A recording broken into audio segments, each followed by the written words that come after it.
আসসালামু আলাইকুম রহমতুল্লাহ। সুপ্রিয় শিক্ষার্থীরা, ন্যারেশনে আমরা পরের ধাপে চলে আসছি। একটু খেয়াল করো, ন্যারেশন করার সময় ম্যান্ডেটরি যে পরিবর্তনগুলো আমাদের করতে হবে সেই পরিবর্তনগুলো এখানে লেখা আছে। যেমন ডিরেক্ট ফর্মে রিপোর্টেড স্পিচে যদি শ্যাল থাকে তাহলে এটা শুড হয়ে যাবে, উইল থাকলে উড হবে, ক্যান থাকলে কুড হবে, মে থাকলে মাইট হবে, কাম থাকলে গো হবে, নাও থাকলে দেন হবে, হেয়ার থাকলে দেয়ার হবে, দিস থাকলে দ্যাট হবে, দিস থাকলে দোজ হবে, দাস থাকলে সো হবে, টুডে থাকলে দ্যাট ডে হবে, ইয়েস্টারডে থাকলে দ্য প্রিভিয়াস ডে অথবা দ্য ডে বিফোর টুডে হবে, আর টুমোরো থাকলে দ্য নেক্সট ডে অথবা দ্য ফলোয়িং ডে হবে।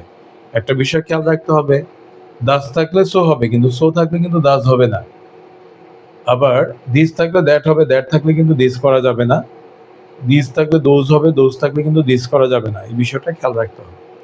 এখন আমরা সরাসরি ন্যারেশনে চলে যাব। প্রথমে আমরা অ্যাসার্টিভ সেন্টেন্সের ন্যারেশন দেখাবো, তোমরা একটু খেয়াল করে দেখো।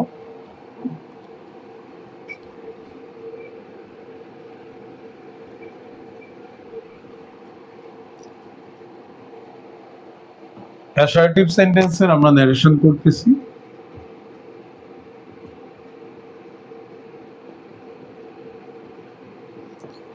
এখানে প্রথমে আমরা রিপোর্টিং ভার্বে কি পরিবর্তন হবে সেই বিষয়টা একটু দেখে নিই। রিপোর্টিং ভার্বের পরিবর্তন সমূহ।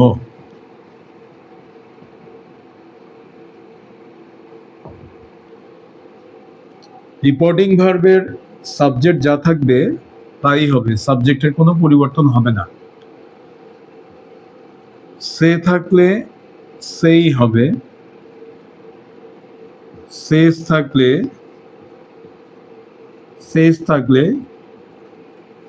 শেষ হবে, উইল সে থাকলে উইল সেই হবে, সেই টু থাকলে এর পরিবর্তে টোল্ড হবে। অবজেক্ট যা থাকবে তাই হবে, অবজেক্টের কোনো পরিবর্তন হবে না। আর কমার পরিবর্তে দ্যাট হবে, কমার পরিবর্তে কি হবে? দ্যাট হবে। তাহলে আমরা এক্সাম্পলের সাহায্যে বোঝার চেষ্টা করি।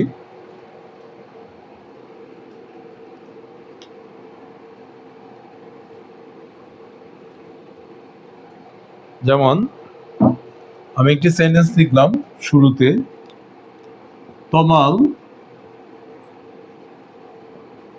said to me, I am going to school now.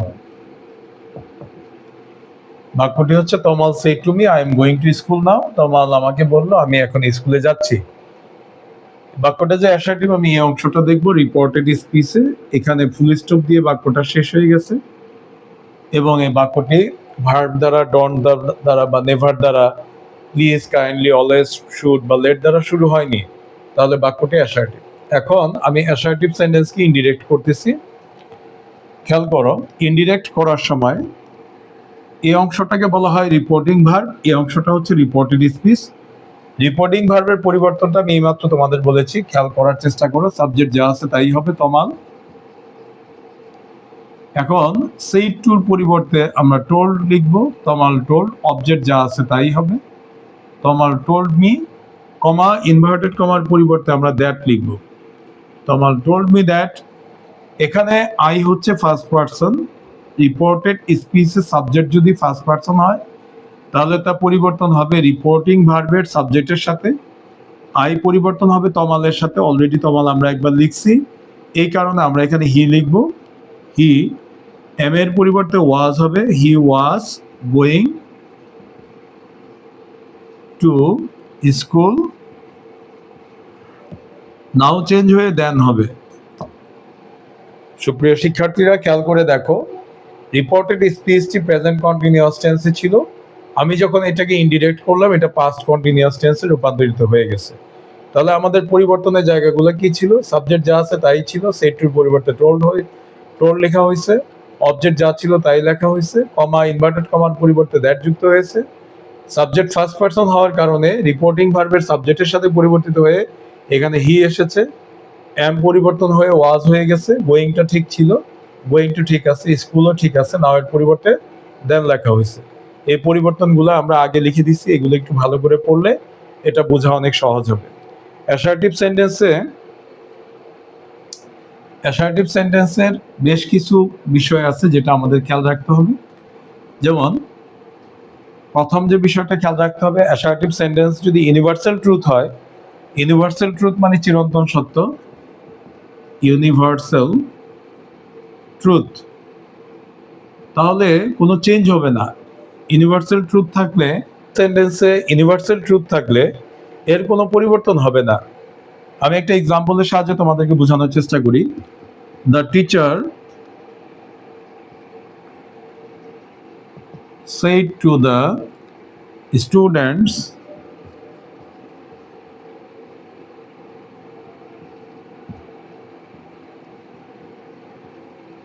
the earth is moving round the sun.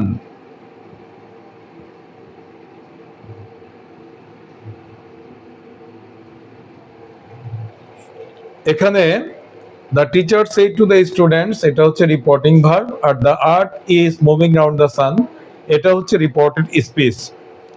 খেয়াল করো, অ্যাসার্টিভ সেন্টেন্সে রিপোর্টেড স্পিচটি ইউনিভার্সাল ট্রুথ, পৃথিবীর সূর্যের চারদিকে ঘুরে, এটা চিরন্তন সত্য, তাই এর কোনো পরিবর্তন হবে না। আমরা যখন এখানে আমরা এটাকে পরিবর্তন করব, সাবজেক্ট যা আছে তাই লিখবো, দ্য টিচার। আমাদের সেড টুর পরিবর্তে টোল্ড হবে, অবজেক্ট হচ্ছে দ্য স্টুডেন্টস, যা আছে তাই হবে, টোল্ড দ্য স্টুডেন্টস। এখানে কমা, ইনভার্টেড কমার পরিবর্তে দ্যাট হবে, এখানে আর কোনো পরিবর্তন হবে না, the earth is moving round the sun, full stop. Comma, inverted comma কিন্তু ইনডিরেক্ট করার সময় থাকবে না। সুপ্রিয় শিক্ষার্থীরা, অ্যাসার্টিভ সেন্টেন্সে আরেকটি ব্যবহার হচ্ছে মাস্টের ব্যবহার। মাস্ট দুটা কাজে ব্যবহার হবে, একটা হচ্ছে বাধ্যবাধকতা বোঝাবে, বাধ্যবাধকতা বোঝাবে, সেক্ষেত্রে আমার মাস্টের কোনো চেঞ্জ হবে না, মাস্টই থাকবে। আরেকটি ক্ষেত্রে মাস্ট দ্বারা বাধ্যবাধকতা বোঝাবে না, বাধ্যবাধকতা বুঝাবে না, সেক্ষেত্রে আমার মাস্টের পরিবর্তে হ্যাড টু হবে। তার মানে অ্যাসার্টিভ সেন্টেন্সে রিপোর্টেড স্পিচে যদি মাস্ট থাকে এবং মাস্ট দ্বারা যদি বাধ্যবাধকতা বোঝায়, তাহলে মাস্টের কোনো চেঞ্জ হবে না, মাস্ট মাস্টই থাকবে। এবং মাস্ট দ্বারা যদি বাধ্যবাধকতা না বোঝায়, তাহলে মাস্টের পরিবর্তে হ্যাড টু হবে। আমরা দুটো এক্সাম্পলের মাধ্যমে এটা ক্লিয়ার হব ইনশাল্লাহ।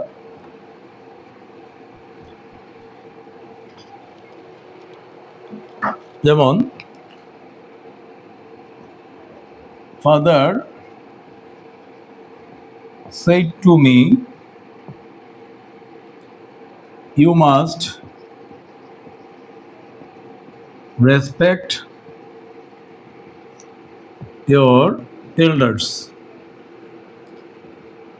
বাবা আমায় বললেন তুমি অবশ্যই তোমার বড়দের সম্মান করবে। এখানে মাস্ট দিয়ে বাধ্যবাধকতা বোঝানো হয়েছে, বাবা আমাকে কথাটা বলছে, বাবার কথা মানতে আমি বাধ্য, এখানে আমার অব্লিগেশন আছে। তাহলে এই মাস্টের কোনো পরিবর্তন হবে না। আমি এটাকে চেঞ্জ করার সময় ফাদার, সাবজেক্ট ফাদার ছিল, আমি ফাদার লিখবো, সেড টুর পরিবর্তে আমি টোল্ড লিখবো, অবজেক্ট মি আছে মি লিখবো, কমার পরিবর্তে আমরা দ্যাট দিব, ফাদার টোল্ড মি দ্যাট। এখানে ইউ সেকেন্ড পারসন ছিল, সেকেন্ড পারসন যাবে অবজেক্টের কাছে, তাহলে এটা হয়ে যাবে আই। মাস্ট কোনো পরিবর্তন হবে না, কারণ এই মাস্ট দ্বারা বাধ্যবাধকতা বোঝানো হয়েছে। I must respect your second person যাবে মি এর কাছে, তাহলে এখানে হবে মাই এল্ডার্স, ELDERS।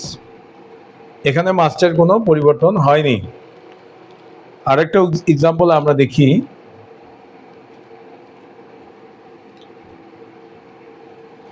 যেমন my friend said to me, my friend said to me,